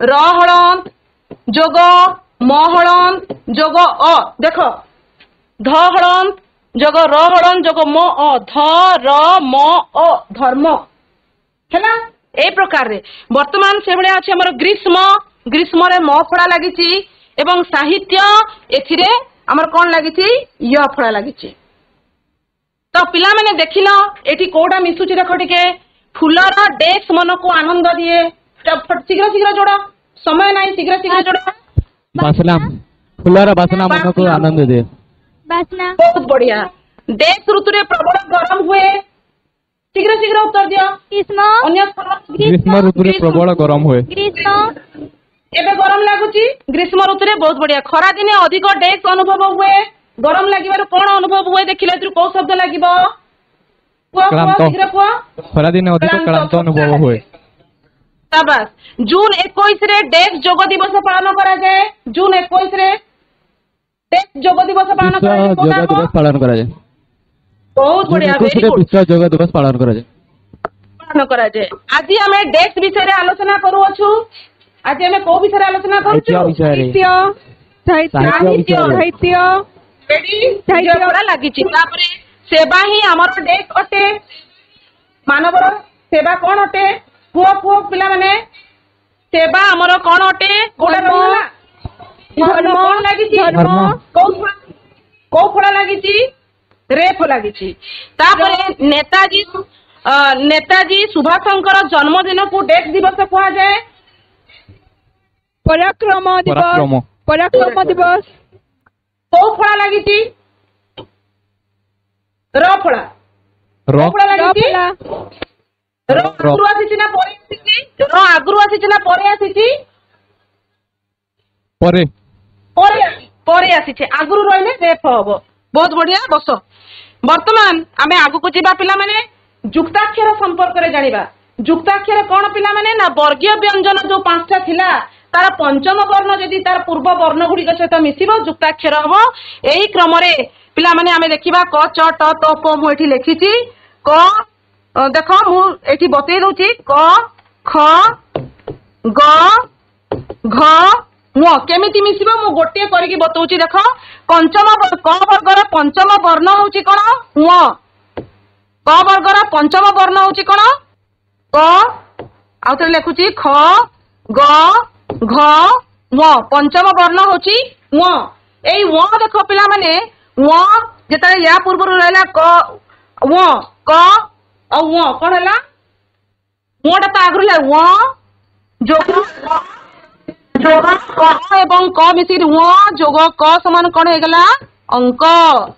ଏଠି ଅଛି ଅଙ୍କ, ଦେଖ ଅଙ୍କିତା, ଅଙ୍କ ଚିହ୍ନୁଥ। ତାପରେ ङ ଯୋଗ ଖ ସେ ପ୍ରକାର କଣ ହବ? ଅଙ୍କ। ଏଠି ଦେଖ ଶଙ୍ଖ, ଶଙ୍ଖ ଶବ୍ଦ ଲାଗିଛି। ସେ ପ୍ରକାର ଆମର ङ ଯୋଗ ଗ କଣ ହବ? ଅଙ୍ଗ। ଏଠି ଅଙ୍ଗ ବାଲା ଶବ୍ଦ ଅଛି କି ନାଇଁ? ଦେଖ ଦେଖ ଅଛି ପଶ୍ଚିମବଙ୍ଗ, ରାଜଗାଙ୍ଗପୁର। এই ପ୍ରକାରରେ ଆମର ଯୋଉ ପ୍ରତିଟି ବର୍ଗ ରହିଛି ପିଲାମାନେ, ଏଇ ଯୋଉ ପ୍ରତିଟି ବର୍ଗ ରହିଛି ଏ ସମସ୍ତ ବର୍ଗରେ ଆମେ এই ପ୍ରକାରର ତାର ପଞ୍ଚମ ବର୍ଣ୍ଣ ସହିତ ଅନୁନାସିକା ଯୋଉଟା ଅଛି, ଯେମିତି କି କ ଖ ଗ ଘ ଙ ଚ ଛ ଜ ଝ ନ୍ୟ। ନ୍ୟର ସେମିତି ଗୋଟେ ବତଉଛି। ମନେକର ଏଠି ଆସିଲା ନ୍ୟ, ଏବେ ନ୍ୟ ଏବଂ ଯୋଗ ଚ କଣ ହେଇଗଲା? ନ୍ୟ ଚ। ସେଭଳିଆ ଣ ଯୋଗ ଟ କଣ ହେଇଗଲା? ଅଣ୍ଟ। ତଥ ଦଧ ନ ପଞ୍ଚମ ବର୍ଗ ହଉଛି ନ, ଏଇଟା ହଉଛି ମ। ନ ଯୋଗ ତ, ନ ଯୋଗ ତ କଣ ହେଇଗଲା? ଅନ୍ତ। ମ ଯୋଗ ପ, ଇଏ କଣ ହେଇଗଲା? ଅମ୍ପ। ଦେଖ ଏହି ପ୍ରକାରରେ ଆମେ ସବୁ ବର୍ଣ୍ଣକୁ ତାର ପୂର୍ବ 4ଟା ବର୍ଣ୍ଣକୁ ଯୋଡି ପାରିବା। ବର୍ତ୍ତମାନ এই ଅନୁଚ୍ଛେଦକୁ ଦେଖ। ପ୍ରତ୍ୟେକ ଦିନ ଅଙ୍କିତା 2 ଘଣ୍ଟା ଅଙ୍କ କଷିଥାଏ। ତାର ଘର ପଶ୍ଚିମବଙ୍ଗରେ ଅଛି ଅଙ୍ଗ, ରାଜଗାଙ୍ଗପୁରରେ ରହି ସେ ପାଠ ପଢେ। ଏଥର ସରସ୍ୱତୀ ପୂଜାରେ ଶଙ୍ଖ ନେଇ ବିଦ୍ୟାଳୟକୁ ଆସିଥିଲା, ଅଙ୍କ ଲାଗିଲା। ବିଦ୍ୟାଳୟର କୌଶଳୀ ସଂଘର ସଦସ୍ୟ ମାନେ ପୂଜାରେ ଉତ୍ତମ ସାଜସଜ୍ଜା କରିଥିଲେ। ଇଏ ଗୋଟେ ପ୍ରକାର ଯୁକ୍ତ ବର୍ଣ୍ଣ ଆମେ ଦେଖିବା। ପୂଜା ଆରମ୍ଭରେ ଘଣ୍ଟ ଶଙ୍ଖ ବାଜିଲା, ପଣ୍ଡିତ ମନ୍ତ୍ର ପାଠ କଲେ, ସମସ୍ତେ ଆନନ୍ଦରେ ପୁଷ୍ପାଞ୍ଜଳି ଦେଲେ, ମୁଣ୍ଡିଆ ମାରିଲେ, ଶୁଭ କାମନା କଲେ, ପ୍ରସାଦ ବଣ୍ଟନ ହେଲା, ପୂଜା ଭଲ ଭାବରେ ସମ୍ପନ୍ନ ହେଲା। ଦେଖ ଏଠି ଅଲଗା ପ୍ରକାରର ଶବ୍ଦ ଅଛି, ସମ୍ପନ୍ନ ହେଲା। ତାପରେ ସାଜସଜ୍ଜା ଏ ବିଷୟରେ ଆମେ ଆଲୋଚନା କରିବା। ପିଲାଏ ଖୁବ ଉତ୍କଣ୍ଠାରେ ଭୋଜି ପାଇଁ ଅପେକ୍ଷାରେ ଥିଲେ। ଶିକ୍ଷକ ମାନେ ଭୋଜି ବଣ୍ଟନ କାର୍ଯ୍ୟ କଲେ, ପିଲାଏ ଆନନ୍ଦରେ ଭୋଜି ଖାଇଲେ। ଏଠି ଆମର କିଛି ଶବ୍ଦ ଆମର এই ପ୍ରକାରର ବର୍ଗୀୟ ବ୍ୟଞ୍ଜନ ମିଶିକିରି ଅନୁନାସିକା ସହିତ ମିଶିକିରି ହେଇଛି ଆମେ ଦେଖୁଛୁ। ଏବଂ ତା ପୂର୍ବରୁ ଆମେ ଦେଖ ପିଲାମାନେ ଗୋଟିଏ ବର୍ଣ୍ଣ 2 ଥର ମିଶିକିରି ମଧ୍ୟ ଯୁକ୍ତାକ୍ଷର ହୁଏ। କେମିତି ହୁଏ? ନା କ କ କ ତାର ଅଧା ଲାଗିବ, ଜ ଜ ଜ, ପକ୍କା କଜ୍ୱଳ, ଲ ଲ ଲ, ମଲ୍ଲ ତ ତ ତ, ଛ ଛ ଇଏ ହଉଛି କଣ? ଆମର ଛ, ଚ ଚ च जेमती आमर उच्च। एबे गोटे शब्द देखिबा, मनकर आमे नेलु उच्च, यार आमे केमती भाग करबा ना वर्ण रूप कोन लिखिबा? उ जोग च हळन जोग च हळन जोग अ, ये हे गेला हमर उच्च। जदि ए अ को आमे न रखिबा तबे पिला माने आमे याको उच्चारण करि परिबे ना, तेर हळन तासी जेबो, उच्च हे जेबो। उच्च करिया पे ओडिया भाषा तो तार जमती भी स्वर वर्ण ही समाप्त हुए। तृतीय शैली है 3टी व्यंजन वर्ण को लेकिन युक्ताक्षर होची 3टा व्यंजन वर्ण नहीं युक्ताक्षर होची। जमती देखो ये पिला माने न जोग त जोग र न त कौन हो गला पिला माने न आउ त मिसी कौन हम अंत एवं र मिसला र फल आसीबो। तो आमे कहूँ एमती यंत्र दे परिबा एवं ताकू अन्य रूप में कौन लिखा जाए ए प्रकार लिखा जाए। जमती आमे गोटे शब्द लिखा कौन पिला माने गणतंत्र गणतंत्र। एबे यार वर्ण रूप मु बाहर करके देखौची। देख गणतंत्र वर्ण रूप कौन हम पिला माने कहल ग हलंत जोग अ ग तापरे ण हलंत जोग अ ण त हलंत जोग अ त एवं तापरे एटा को लिखिब न तर कौन हम न हलंत जोग त हलंत जोग र हलंत जोग अ। टिके चिंता कर पिला माने केते गुड़िए वर्ण मिसिकरी आमर गणतंत्र शब्द होछि। ए प्रकार तुम्हें जेकोसी शब्द वर्तमान पाइब तार वर्ण रूप करके देखिबा तुमको सुविधा हम। तो यहाँ सब युक्ताक्षर गठन विभिन्न शैली आम ए विषय आलोचना कले एवं एठी आमे देखिले वर्तमान देख एठी कौन है दीटा एका प्रकार वर्ण दिशर मिसी कौन ना एठी आमर कौन मिसी ज हलंत ज ज ज ज होइछि जानि पारला। एवं एठी कौन है उत्कंठा अतक केमती हैला क जोग त हैला क जोग उत्क त आउ क प्रथमे आछबो त क जोग त हबो एटा भूल हैला क जोग त हेले त हेगला भक्त किंतु त जोग क हेले कौन होची एटा कौन हबो एटा होची अतक उत्कल जेमति हमें कहू उत्कल कहि थाउ। वर्तमान आगु को जीवा पिला माने भिन्न भिन्न व्यंजन वर्ण जोगरे युक्त वर्ण एटा आउटे शैली देख जोटा मु कहथिले त क जोग त हैला कौन हबो ना क जोग त क्त अब्द ब जोग द ए सब हलंत लागिबो एवं आरो प्रकृति रे वर्ण रूप केमती लिखा जिवो तार उचित शैली होची कोन ब आउ द मिसी के द हला ब हलंत जोग द अब्द हलंत अ अब्द अल्प केमती हबो ल हलंत जोग प हलंत जोग अ च स हलंत जोग च हलंत जोग अ काई की अरे सरुची निश्चय च कहले पछे गोटे अ उच्चारण होची सेबला त स हलंत जोग त हलंत जोग अ स हलंत जोग ठ हलंत जोग अ ए प्रकार तुम एटा करके देखिबो। तो एठी हमर को प्रकार रे देखो व्यंजन वर्ण हमर मिसिगिरी केमती हमर युक्त वर्ण गठित होईची। वर्तमान पिला माने शीघ्र शीघ्र आमे ए अनुच्छेद मु पढ़ीबी एवं तुमे एथरु आमे जो जिंस आलोचना करथि तुमे तार उत्तर देबाक चेष्टा करिवो डरिबार किछि नाही एवं भूल हेबार संभावना नाही। अप्रैल मास सकाळ स्कूल मने पडुची एबे को मास तुम कथा आम कथा ही कहा जाउची तुम परि गोटे पिला कथा ही कहा जाउची। अप्रैल मास सकाळ स्कूल ज्योतिकांत दशम श्रेणी छात्र तुम भलिया से भी दशम श्रेणी छात्र सकाळुआ पाठ पढ़ा तार भारी पसंद। अच्छा तुम भितर जने कहीं कहब कि तुमको सकाळुआ पाठ पढ़ा क्या भल लगे जने ठिया कहल सकाळुआ पाठ पढ़ा भल लगे कि नहीं जने माइक धर एवं कह क्या सकाळुआ पाठ पढ़ा भल लगे भल लगे भल लगे ना ठंडा बहुत भल लगे ठीक अच्छे। तो ज्योतिकांत दशम श्रेणी छात्र सकाळुआ पाठ पढ़ा तार भारी पसंद। नवम वार्षिक परीक्षार फल पाई से टिके चिंतित हो पड़ी तमें चिंतित होइछ कि नवम श्रेणी फलाफल पाई से टिके चिंतित हो पड़ी इंग्राजी गणित और विज्ञान रे भल नंबर रखिया पई अधिक परिश्रम करियो बोली से प्रतिज्ञा करछि। मु जानिनी तुमे माने प्रतिज्ञा करिछ कि नहीं कारण करबा कथा दिने घंटारे 6:30 हेबा मात्रे तरतर होई स्कूल बैग धरी बाहरी पड़ला। मो कथा समते ध्यान दे सुनुछ तो 6:30 रे हेबा मात्रे तरतर होई स्कूल बैग धरी बाहरी पड़ला। ये सुनिबा संगे संगे पिला माने जो गुडा तुमको युक्त वर्ण लागिछि युक्ताक्षर दया करी ताकू टिके ध्यान दउथबो। तार घर ठारू विद्यालय बेसी बाट नुह सकाळ सड़क सकाळू फांका थाए अल्प किछि गाड़ी रास्ता उपरे जा आस करुथाए। कुकुर छुआटी को अजणा गाड़ी मड़ेई देथिबारु तार गोटिए गोड़रू रक्त झरुथाए। ताकू देखी से डरी दौड़ी गला। का पाखु दौड़ी गला ना से कुकुर छुआ पाखु दौड़ी की गला। ताकू जत्नर नहीं स्कूल को धाई आसिला। विद्यालय क्रीड़ा शिक्षक तार क्षत धोईदेले फास्ट एड बॉक्स रु औषध लगागला। फास्ट एड बॉक्स तुम स्कूल मानक थिबो, आम स्कूल रे तो अच्छी, तुम स्कूल रे भी थिबो। टिके फास्ट एड बॉक्स खोलिकी देखिबो, स्कूल बारंडा रे गछ छाई रखी दियागला। ताको फास्ट एड बॉक्स रु औषध लगेला परे तो गछ छाई रखी दियागला। ता मां कोठी तो खोजुथबो। ठीक एतिकी बेले कोन हला ना प्रार्थना घंटा बाजिगला एवं ज्योतिकांत प्रार्थना घंटा बाजिलार नियम अनुशासन मान के कोठी की जाइथिबो, प्रार्थना श्रेणी को जाइथिबो, प्रार्थना करिया को जाइथिबो। ताले पिला माने एठी आमे किछि गुडिया शब्द देखिबा कोन सब जुक्ताक्षर एतरे व्यवहार करछि। फळा अछि प्रथम प्रश्न निम्न रे दिया जाइथिबा ए जो ऊपर सरी एठी निम्न रे लिखा आइछि ऊपर दिया जाइथिबा अनुच्छेद रु फळा थिबा शब्द बाछ। फळा काकु नै कि फळा होछि स्वर वर्णर सांकेतिक चिन्ह मात्रा ना फळा। स्वर वर्णर सांकेतिक चिन्ह मात्रा एवं व्यंजन वर्णर सांकेतिक चिन्ह होछि फळा। मने पकई देछि ओडिया भाषा रे 8टा फळा अछि। ताले एठी देखो पिला माने अप्रैल रे को फळा अछि मु जणे जण को पचारिबी शीघ्र शीघ्र उठी की कहबो। अप्रैल रे को फळा लागिछि र फला र फला र फळा र फला र फळा। जे भी ठिया आइछो आ टिके समय ठिया हो पिला माने जदी मु एठी अप्रैल लेखिली अप्रैल कहले देखी अप्रैल रे रटा आगो आसुची ना परे आसुची पजकर ना परे आसुची ताबा जदी आगरु होइथांता कोन होइथांता सेई र फळा आगरु होइतिले कोन होइथांता। बहुत बढ़िया सुना पिला लागिथांता। परवर्ती देखिबा स्कूल। स्कूल को देखो पिला माने स्कूल रे को जुक्ताक्षर लागिति को को को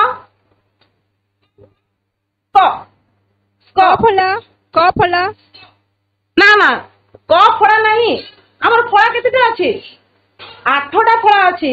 कोन कोन फळा अछि आउथरे मने पकई दउछि न म एगुडा फळा क फळा नुहे ये होछि जुक्ताक्षर।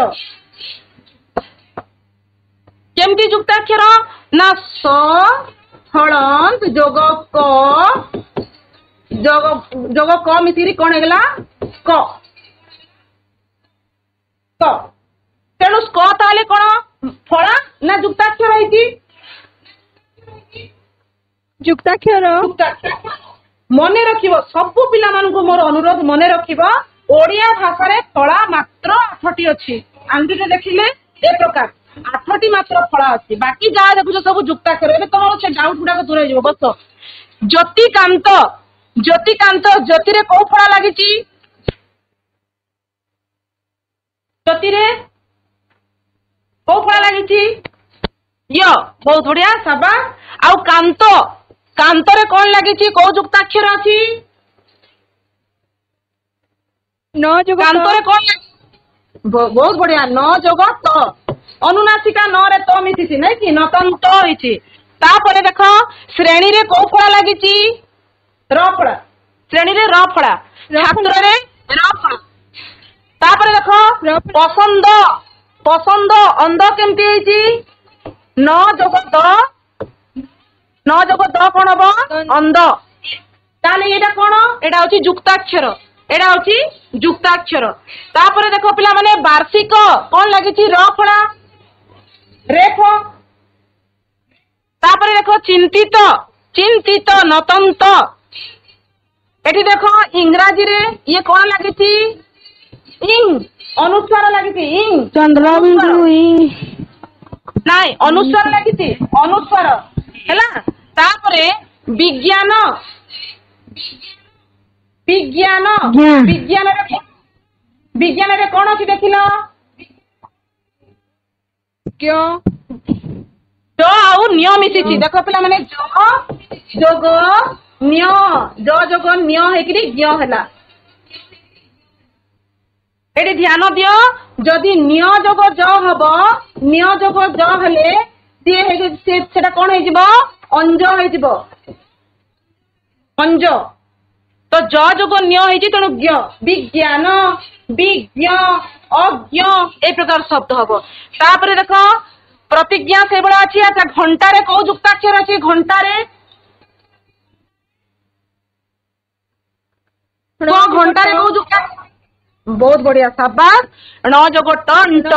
तापरे स्कूल स्कूल रे को जुक्ताक्षर अछि ତ ଯୋଗ କ କ ତ এই প্রকারে আমার দেখ যত্ন তন ফার্স্টেড শর্ট বক্স তারপরে আমার এটি প্রার্থনারে অছি ঘন্টারে ণ স্কুল সক বারন্ডা ণ ড ହେଲା এই প্রকারে আমার এই প্যারাগ্রাফ রে বহুত সারা আছে আচ্ছা ড ଆଉ ড মধ্যে পার্থক্য কোন নিহাতি ভাবে কইবি ড ଆଉ ড মধ্যে পার্থক্য কোন না দেখো পিলা মানে যেতেবেলে ওড়িয়া ভাষারে আমার বর্গীয় ব্যঞ্জନରେ ড ଅଛି যদি গোটিয়ে শব্দ ড রু আরম্ভ হব তেবে বিন্দু লাগিব নাই যেমতি আমি কবা ড গ র কোন কইবা ড গ র কিন্তু যদি শব্দর মঝিরে কিংবা শেষরে ড থিব তাকু তুমি কোন উচ্চারণ করিব অড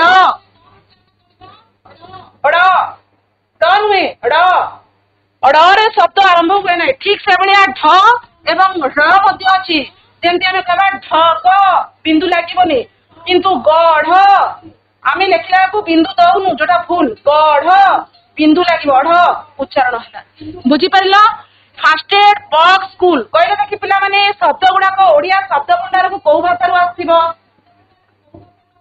ইংরাজী ইংরাজী ইংরাজী ভাষা বাস মু শুনিকি খুশি হেলি তোমারে একদম ভালো উত্তর দেইছ এবে পিলা মানে এইটা তোম পাই গৃহ কার্য মাত্রা ও ফলা মধ্যে পার্থক্য কোন তুমি যেমতি হেলে বি লেখিব প্রত্যেক ব্যঞ্জন বর্ণর মূল রূপ সহ কেউ স্বর বর্ণ মিশিলে তাহা উচ্চারণ যোগ্য হুয়ে ওড়িয়া ভাষারে মোট কেতোটি ফলা ব্যবহার হুয়ে এবং 10টি স্বর বর্ণর সাংকেতিক চিহ্ন ব্যবহার করিকি মু গোটিয়ে লেখায় কহিছি তম ইচ্ছা হলে মন খুশি তুমি অধিকা শব্দ মধ্য লেখিব নিম্ন শব্দ গুড়িকর বর্ণ রূপ লেখ মু আজ বহুত গুড়ে শব্দর বর্ণ রূপ তুমକୁ করিকি দেখেইলি পিলা মানে তুমি সেই প্রকার রে শব্দর তার বর্ণ রূপ কর তুম শিক্ষকଙ୍କୁ যেমতি হেলে বি দেখেইব প্রথমে কোউঠি টিকে ভুল হয়ে যাই পারে মনে রখ পিলা মানে এটি গোটিয়ে জিনিস কহিবি ধরি নিয়া যাও মু কইবি সন্তান মনে কর মু কহিবি সন্তান সন্তান আউথরে বতাউছি স যোগ অ যোগ ন যোগ ত যোগ আ দেখ হেলে যে কি অন্তা হব সন্তা তাপরে ন যোগ অ এ লাস্ট রে আমার স্বর বর্ণকু তুমি মোটামোটি ছাড়িব ନାହିଁ মনে রখ পিলা মানে এই যে তমকু যে গৃহ কার্য দিয়াইছি কিংবা আজি যা বতাগলা এইটা তুম মানকু তুম দশম শ্রেণীর নত্ববিধি সত্ববিধি পড়িবা সময় বহুত বহুত সাহায্য করিব মু আশা করছি যে তুমি মানে পূর্বরু আজি যাহা পড়াগলা তাকে ভালো ভাবে অভ্যাস করিব এবং পরবর্তী পাঠ পড়িবা পাই তুমি নিজকু প্রস্তুত রখিব আজি পাই এতিকি আম আলোচনাকু এতিকি রখিবা এবং তুমি এই তো প্রশ্ন উত্তর করিকি তুম বিষয় শিক্ষকଙ୍କୁ নিহাতি ভাবে দেখব। আজি পাই এতিকি ধন্যবাদ।